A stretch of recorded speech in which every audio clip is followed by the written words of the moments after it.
I'm a DJ boy, going to Dcentral, minting NFT, from the bayous, being crypto poor but JPay rich. Hello, everyone. Thank you for coming. I think this is a great topic, specifically because everyone is a creator. So how do we use Web3 to activate that creator economy, I think is very important. My name is Nelson. I am CEO of Leaton Media. Leaton Media is an advisory, marketing, and events company. We focus on supporting mostly early-stage crypto projects from A to Z. Would be great to have Winston. You could start off with your introduction, and then we could dive right in. Hi, everyone. My name is Winston. We work with, our company is EPIK Prime. We work with video games to help them get celebrities, musicians, and vice versa. We help games get find talent. We do a lot of virtual concerts, and we work with a network of 350 games and about 1,000 different brands. So that's our company doing basically licensing in the virtual world. And then we've taken that a step further and building an ecosystem of different metaverses to do not just one virtual concert, but a virtual tour. So we can kind of bundle and save costs on licensing and creating kind of a story for these artists and helping basically companies do a metaverse strategy. So that's what we do. Yeah, hi everybody. My name is Stephen Leaton. I'm here in place of Justin Bannon, our CEO. So Boson Protocol, essentially we're a digital payments infrastructure and it can be applied to websites, games and metaverses. A big focus right now on the metaverse. My role there is head of experiences and environments, and we build out activations, experiences, festivals for brands, musicians alike. And then it uses the payments infrastructure to enable monetization and commerce underneath those activations. Amazing. Hey, everyone. My name is Justin. I'm the co-founder and CEO of Mona. Mona is the first platform that enables any creator to build, mint, and sell metaverse worlds as NFTs. So it's a really creator-focused Web3 metaverse platform and network. We don't charge creators anything. It's totally free and open to build in your existing tool set. We launched in October of last year, and since then we've onboarded over 3,000 architects, game designers, 3D artists, professional VFX artists who are building the open metaverse with us, and really happy to be here. Awesome, great. So I think to start, what in your definition is the creator economy? Sure. Yeah, I'll kick things off here. Yeah, creator economy. You know, it centers on creators being able to actually, make money, monetize off of their work and off of their creations. So I think it's a pretty broad definition there. There are many ways for creators to monetize, but really excited to get into the different ways that creators are specifically using Web3 to monetize and get ownership over their work and really cut out the middleman in many ways. And excited to chat with these folks here about it. But yeah, I think it's a pretty broad definition there. Yeah, sure. To echo that, I think anybody can create, but for the economy part to exist, it has to involve monetization. We often talk about celebrities as influencers, but there is a difference. So anybody can create. If you're monetizing it, you have the power to influence your fans to spend money. And a main part of that is the relationship. And that's where your tools and your infrastructures that allow that relationship to come in, I think is what we will dive into in this talk. So yeah, the creator economy, anybody can make and create, but those that monetize it, I think, are the focus of what we're talking about here. Yeah, I think very similar. We use games a lot, and we're a very game-centric company to start that, I guess, the ball rolling on I guess, the creator economy. So that's usually what we see as the kind of the bridge into the metaverse. I think the metaverse can enhance that, take that even a step further. So. Being a creator in crypto is there's a lot of pressure that comes with being in that space. So you have the pressure of being a creator, and then the pressure of being able to properly deploy as well as implement Web3 strategies, NFTs, tokens to your whole ecosystem and your community. What type of creators have you seen that are able to take advantage of the state of crypto at the moment? And how do you see that developing as the infrastructure is built to support a more wider creator economy? I think the first obvious use case was artists.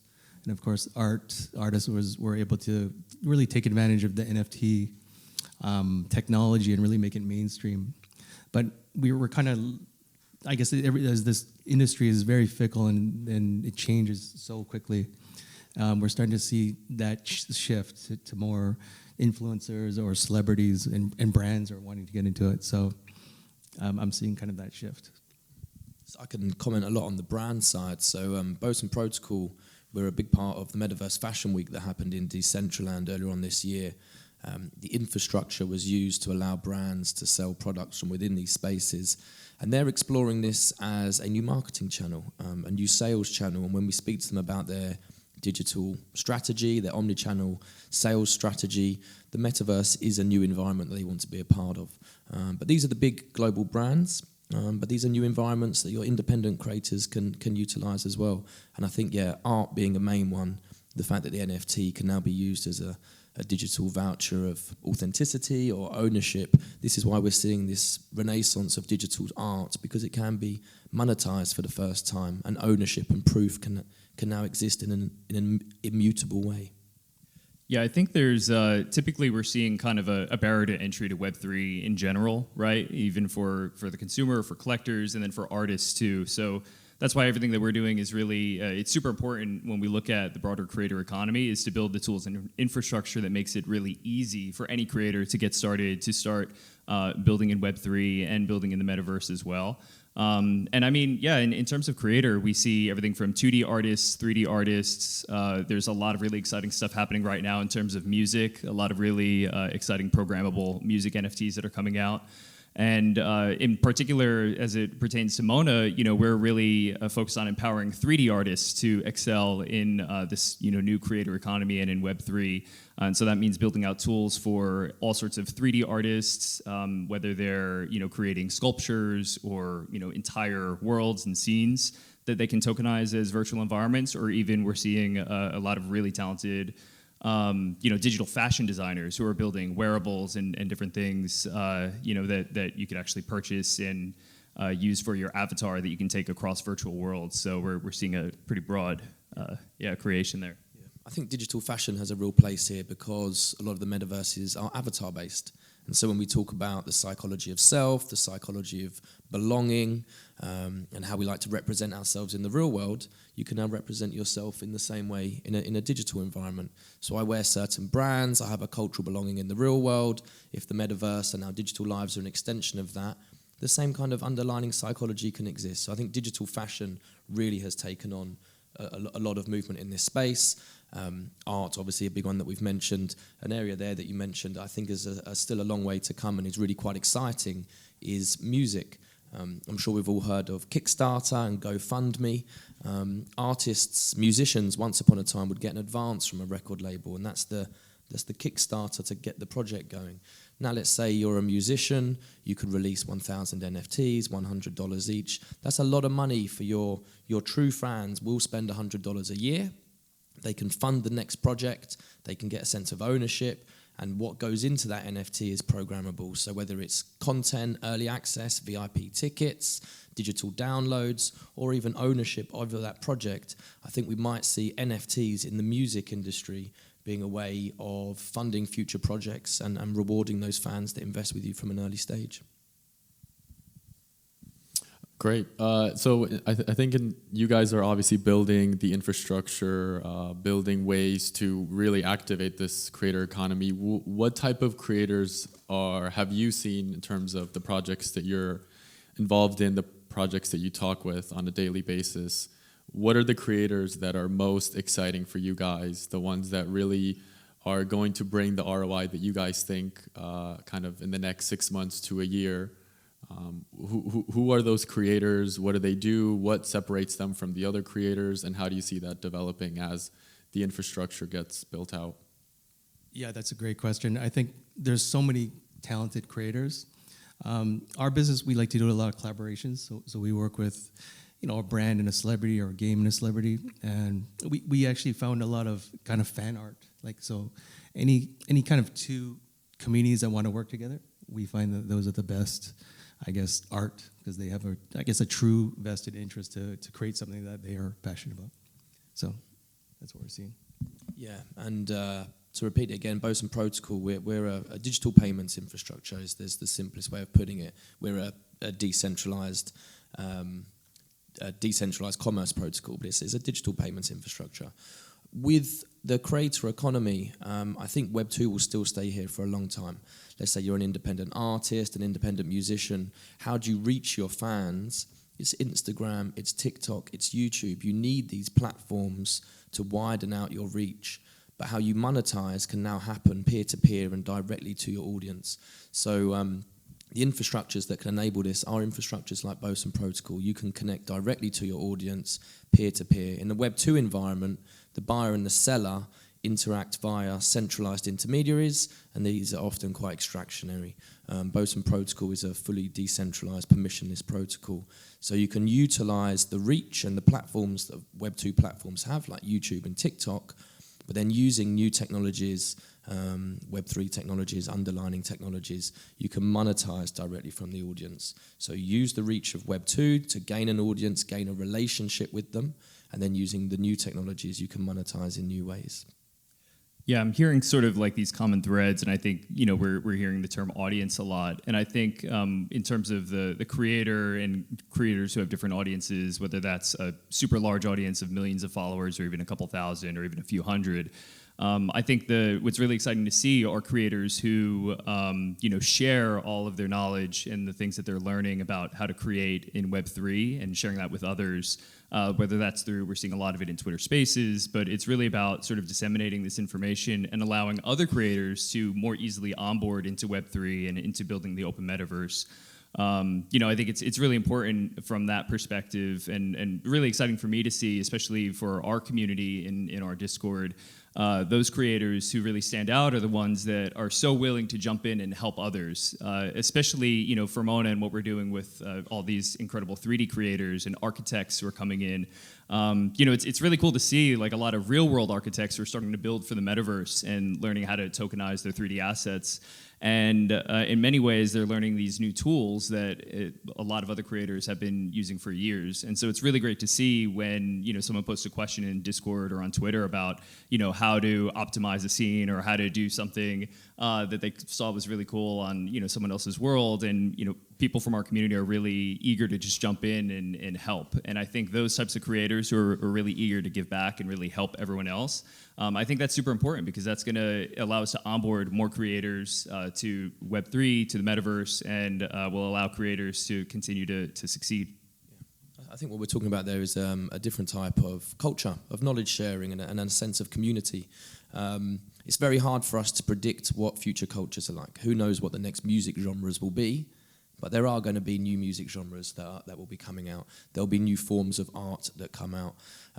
We can trace what's gone on historically, though. So looking at the congregation of people then leads to new cultures. Cultures leads to content, and content can lead to commerce. The same is happening now. We have gone from physical high streets onto 2D websites, and now we are going into 3D environments. The congregation of people in these new environments is here. And so if we look at the trajectory of what has happened in the past, I do think we will get new cultures emerging out of this. The art that comes out of those cultures, who knows what it will look like. Yeah, we're seeing with Web3 and metaverses, we're able to do like open mic karaoke contests. So, if you're an aspiring singer, you can safely go into an environment where you can do this. Another use case, stand-up comedians, same idea, where if, you're not ready to tell your jokes in front of a live stage, you can do this with your avatar. And so definitely the metaverse and Web3 are giving opportunities to creators that they may or may not would have had before. We're always looking to use Web3 as a way to enhance kind of creation. And I think for a lot of these creators, at least the ones that have the most potential to be those really big time creators, a lot of them are masters at what they do in terms of creating. They're not going to be masters at building communities, engaging with them, activating them. So how do we bridge that gap between these creators that all they want to do is just create and then really tapping into that Web3 space? Is this infrastructure projects that need to come about? What template is going to be created, or how is that going to develop in order to bridge that gap? I think the classic way of doing it was always collaborations, right? You would have, Louis Vuitton and Jay-Z, or like two different kind of an artist with another athlete or celebrity. We're still following that trend in the metaverse, so we see a lot of that as in the metaverse, and we'll continue on that. But I think there is definitely more to it. Like the reason why we do kind of our virtual tours is that we actually see the metaverse as being more of a multiverse. So having, as we consume content now, you can have 3 Spider-Men, you can have, Doctor Strange, 7 Doctor Stranges, or there's so many. We kind of consume content in a different way. Where now instead of watching a 2-hour movie, we need to watch, like 4 seasons of Stranger Things over a weekend and binge it. So I feel like, we're just hungry for content, and there's going to be just more and more content needed to be created. I think as well, new artists, new creators come out, and they, through an authentic route, can grow an audience. Big brands that already exist then want to piggyback off this. And if we look at Burberry, Gucci, Louis Vuitton, they then all wanted to collaborate with Supreme and Stussy and North Face and stuff like that. We are already speaking to some of these big NFT projects who are already starting to collaborate and have conversations with your recognizable global Web2 brands. Now do you want a piece of the action, and are starting to collaborate with your NFT projects. So I won't name them by name, but these are big recognizable NFT projects that are now starting to collaborate with global fashion brands, because the older school brands need to stay relevant. And there are new cultures and new economies that are emerging, and so they're collaborating as a way of getting into it. To touch on your previous point about the platforms and the infrastructures and how you do the creator economy, is worth mentioning. I think that it's an economy. This is business that we're talking about. There was a panel here yesterday that was talking about the music business and how do musicians as creators enable and monetize within that. And they pointed out that it is the music business, and when we are talking about business here, there is a lot that comes with it. If you're an independent artist and you need to do your social media, your accounts, there's a lot of time that's taken away from the creativity side in order to enable the business side. So one thing that you can do is to do it all yourself. The other is to hire the team. But obviously both have pros and negatives there. So platforms and tools can allow this to happen for you. A lot of this stuff can now be automated. But to be purely a content creator and also have the business side there done for you, I think is something that still is yet to be solved. Yeah, I think I've seen a few different scenarios sort of play out, and I think some of the most successful creators are ones that are able to also successfully network and get the word out about their work.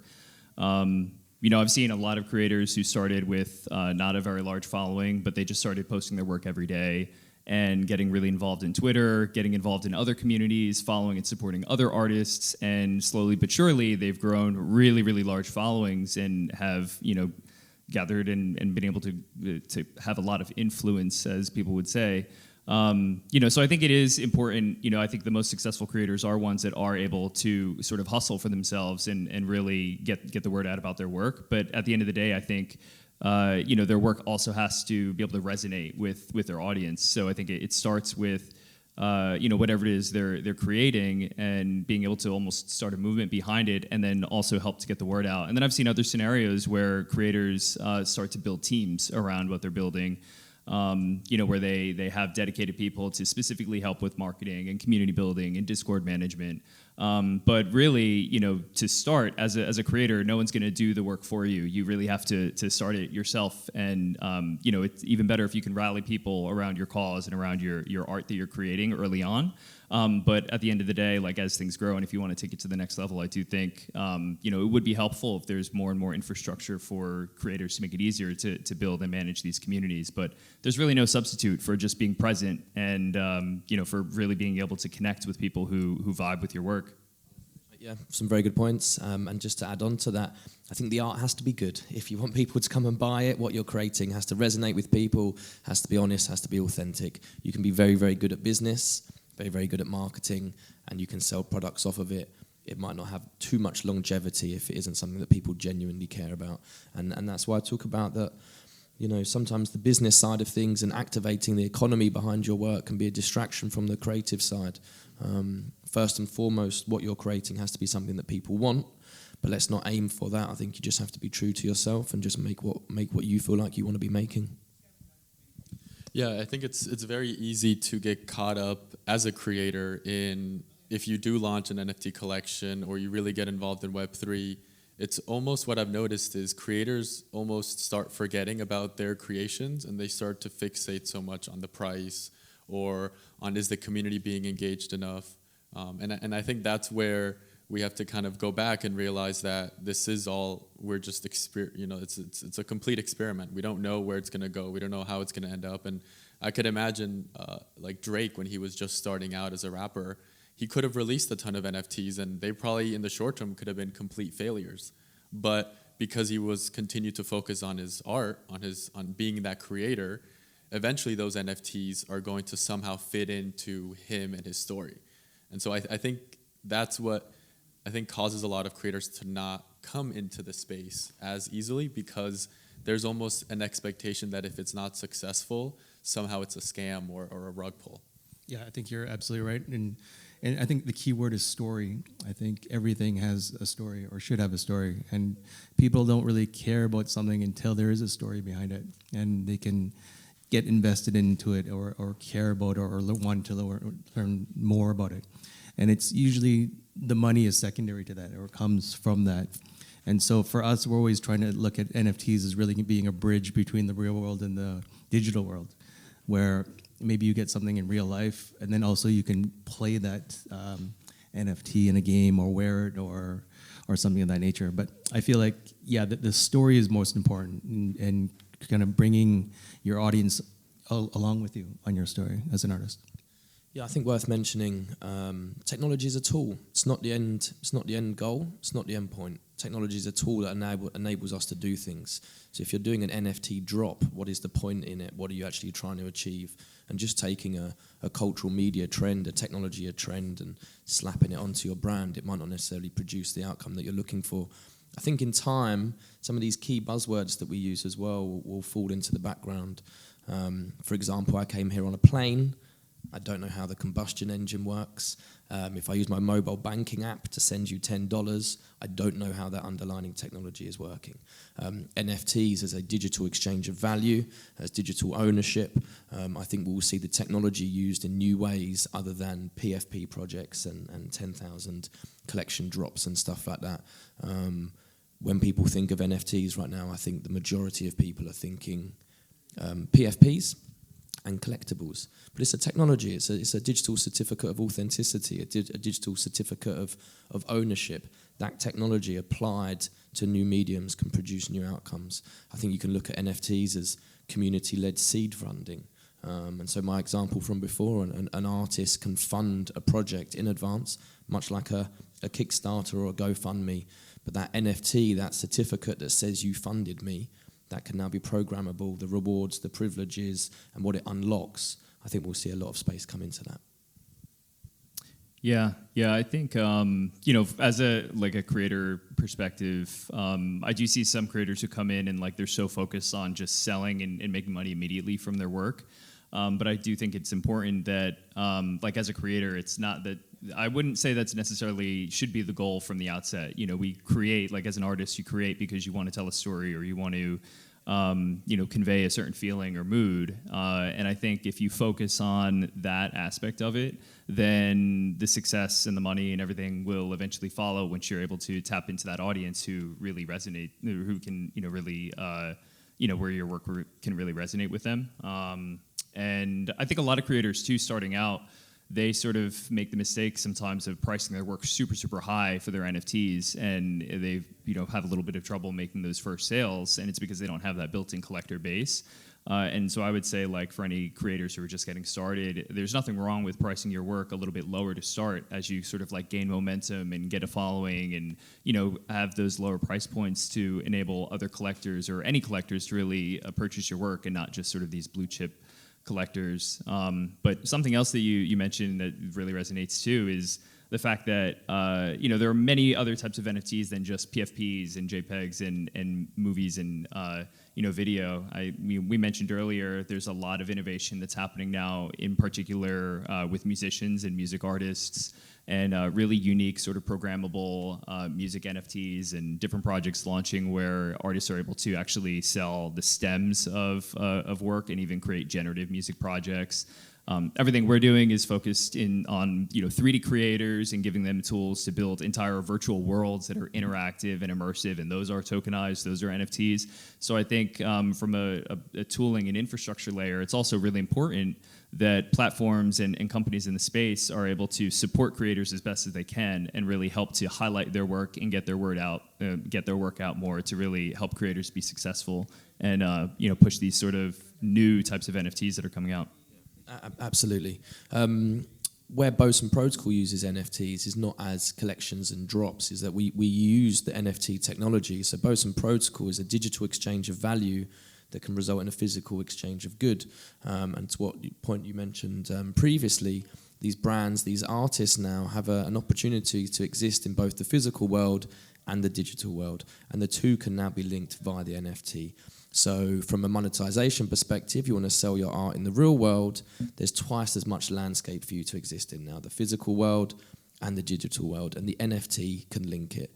So a lot of the brands that we were working with for Metaverse Fashion Week, excuse me, some of them did collections and they did drops, and it was an NFT drop that resulted in both a digital and a physical asset. You had the brand wearable in the real world, you had the brand wearable in the digital world. Not all brands did it as an NFT collection drop.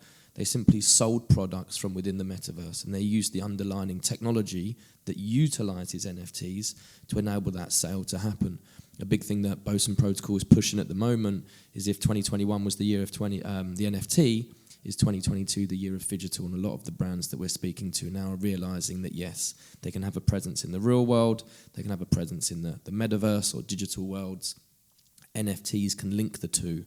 It doesn't have to be a collection drop, it doesn't have to be a collectible, but the infrastructure and the technology allows for the ownership or the asset to transfer and exist in both the digital and the physical.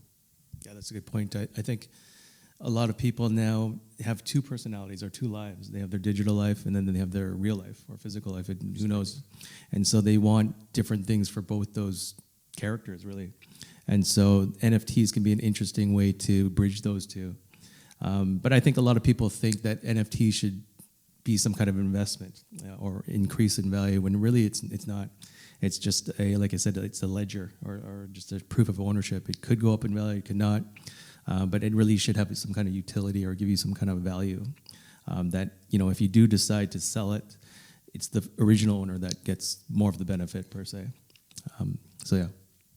I think on that point as well about two identities and two lives, again, to my previous point, this is just a natural evolution of where society is going. If we look at the digital transformation of industry, we're seeing the digital transformation of society.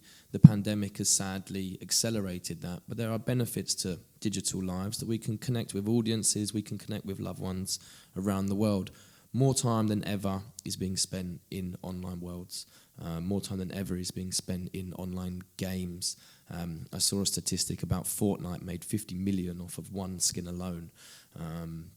And yeah, when people congregate for a reason, new culture emerges, new content emerges, and then that breeds new types of commerce. So yeah, it is a fact of the matter that our lives are becoming more digital.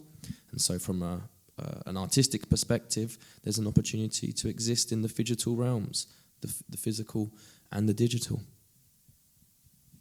I think that brings up kind of the focus, which seems to be, at least for activating the creator economy, is how do you get these big brands, these big companies that are already established, that have the infrastructure, and how are you seeing these brands open up to really activate that creator economy? Because I think for a lot of these brands and companies, they've been very closed off with the brands, the way that they interact, the way that they allow creators to play with their brand. Are you seeing that a lot of these companies are opening up? Do you see that they are going to start to open up? And how do you see those partnerships flourishing as really the creator economy? Well, I think what we're seeing, especially with like social media and like TikTok is like a perfect example where you can have content creators creating content based off of like a music or based off of like some Wendy's special. So we're already seeing that happening, and how do you see companies entering the Web3 space and really allowing creators to run wild with those types of relationships? Yeah, that's a great point. And TikTok is, if you look really what TikTok is, it's almost like the content creators are creating these kind of short music videos or short films. And the metaverse can really help them accentuate that. So imagine being a content creator and creating like almost like a music video or a short film with a metaverse environment. You have like 5 cameras around you panning. And so you can create much more visually stunning, I guess, content. And of course, there's opportunities for brands to be involved in this. Like they can have, instead of having a kind of a cheesy ad or a logo show up, they could put themselves in this as product placement in these virtual worlds. And so we see a lot of interest by brands to do this. As you mentioned before, Steve, the pandemic caused people to play way more games than probably they should. At least as a parent, I think so. But the fact of the matter is games are not going anywhere, and it's going to be an integral part of our lives. I think the brands are always very, very risk adverse. They want to protect their brand identity, protect their brand culture. So they are very softly experimenting with these new opportunities. Whereas the new creators, the Web3 natives, the Metaverse natives, because it's in a digital environment, the creative possibilities, it seems silly, but they almost are endless now. I don't know if anybody has ever had a go on Google Tilt Brush. It really is fantastic, and it's a lot of fun. So I think these new creators that are coming out from these new environments will probably push the boundaries a lot quicker. The brands that are coming in, they're slow. They want to protect their identity, protect their brand stature in these worlds. So I think the creativity that we will see will happen a lot quicker from within these native users, but the brands will come in more slowly, more softly, just because I think they have a lot more to risk. But the collaborations are taking place, and they're collaborating with the new artists that have the community behind it, and that is where the NFT comes in. I'm a part of this community, and I can evidence that based on the fact that I have one of these NFTs. The projects that have the biggest community have the biggest influencers or the influence, and again, that influence comes down to the ability to monetize. So the brands are collaborating with the projects that have the biggest community, and the NFT is a validating part of that. Yeah, we're seeing a lot of brands that really want to get in on the metaverse, right? Every brand now is coming up with their own metaverse strategy. And firsthand from what we're seeing with the artists and creators in our community is that a lot of them are getting a lot of opportunities now and a lot of attention from different brands. We have 3D artists and architects in our community that are working with brands like IMAX, on a recent initiative. And, I think, as you said, a lot of brands are very careful about their image and their identity and how that's going to translate. But what we've seen is, because we've been able to highlight so many fantastic 3D creators, is that brands are seeing this as a real opportunity to connect with these new types of creators and really work with them to help translate all of their brand assets and their sort of brand identity into these virtual worlds. So we're actually seeing a lot of brands enter the Mona community and really work with a lot of our creators to start building out these super photorealistic installations in the metaverse and these virtual experiences. We have a project that is going to be launching soon in a partnership with Elvis. There's actually an Elvis NFT project coming out that's officially licensed. And this is going to be an effort across a few different metaverse platforms, but we're really excited about being able to bring in a lot of creators from our community to help build super photorealistic worlds that can help translate the fans from that Elvis brand and be able to enter the metaverse that way through creators in our network. So I think it's just super important, as we develop these different tooling and infrastructure and sort of like from a platform perspective, is to really just bring as many opportunities and funnel as many opportunities to creators as possible, because there's some really, really fantastic work being produced. And I think as more and more brands want to enter the metaverse and enter Web3, we're just going to be able to funnel all those opportunities to really help expand this creator economy. Yeah, from a personal perspective, I'm a big fan of digital art. I think there is some fantastic digital art out there, 3D digital art as well. I'm a big fan, and I know that artists in general struggle to monetize sometimes, and so here is an opportunity for a digital renaissance because the technology enables ownership, proof of ownership, and so now it can be invested in and purchased and stuff like that. I think there is some really incredible art out there in the digital world, and it's great to see often unknown artists are now being able to use platforms and technologies to build careers out of this. Yeah, and it's a great thing to see. You know, for us, we're doing virtual tours as well, and to see, you know, a lot of IP, like old IP, come back, like Elvis. They can be really reimagined or remixed into the modern way, and for a new generation to enjoy it. And artists can really bring that to the I guess the new generation. And so for us, we put them in, like in our case, they don't always have to be photorealistic. They can be you know, like old school retro video gaming looks, or kind of cartoony or anime. Everyone has a kind of a different take on art. And so to give kind of, I guess, the true fan that whole experience, or that whole kind of multiverse version of the characters is very interesting to us. It's always cool too to see like Web3 native artists win. You know, one of my friends, Andre O'Shea, is a really big 3D artist, really successful NFT artist as well. And even before NFTs, he was super successful. But you know, earlier in the year, I got to see him on the red carpet for the Grammys because he was actually a Grammy NFT artist, and like seeing that was really cool. So I think like as more and more brands enter this realm, again, it's just exciting to see all these different opportunities that are being created for all types of artists. No, that's a good point, because you're starting to see, you know, the artists that created some of the Marvel characters become famous, where they normally would never just always be behind the scenes. And so that's good to see. Great, awesome. Thank you, guys, for participating in the panel, and thank you everyone in the audience for listening. Hope you guys have an amazing afternoon. Awesome. Thanks, everyone. Yeah, thank you for coming down, everybody. Enjoy the rest of the day.